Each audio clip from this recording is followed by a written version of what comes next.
name is Elder Sherman, And I'm Juan Roman. and we will be discussing Ethical egoism, and whether or not we agree that is something that we live by. whether we disagree or agree with ethical egoism. Ethical egoism, as defined in the book The Elements of Moral Philosophy by James and Stuart Rachels, is defined as each person ought to pursue his or her own self-interest exclusively. I disagree with this statement. I believe that people shouldn't only pursue what they have in their own self-interest, but they should try to help other people along the way. But I do agree that they do put in practice ethical egoism. I believe that psychological egoism is, instead of what they ought to do, is what they actually do.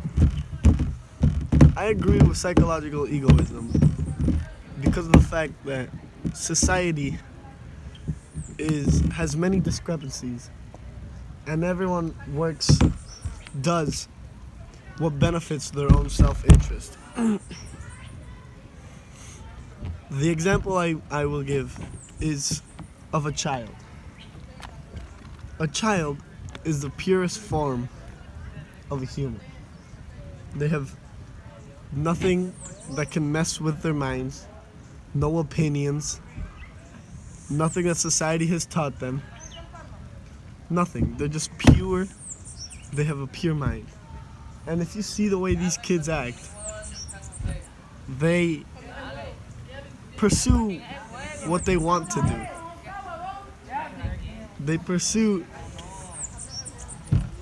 what they want. They do what they want. They get what they want. They cry if they don't get it. They will try anything in their power to get what they want. They do not take in mind as if it affects someone else.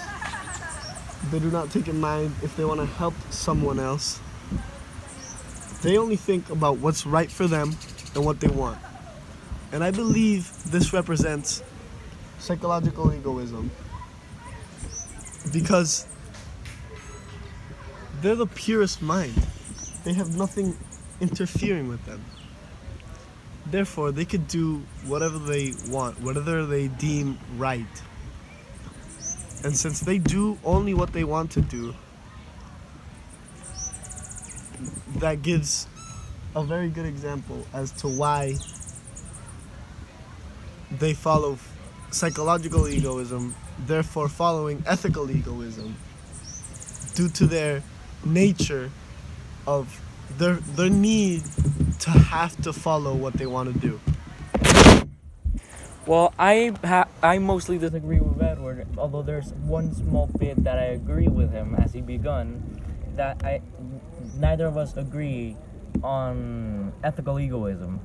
It simply isn't something that I believe we do, or that we should do, or as it's stated in the book, in the text, that we ought to do.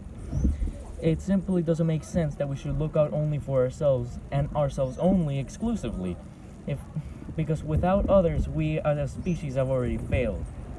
But enough about that. What about the psychological egoism, which is a supporting factor for ethical egoism? Well, simply, I believe that psychological egoism isn't, as Edward said, something that occurs, which would justify ethical egoism.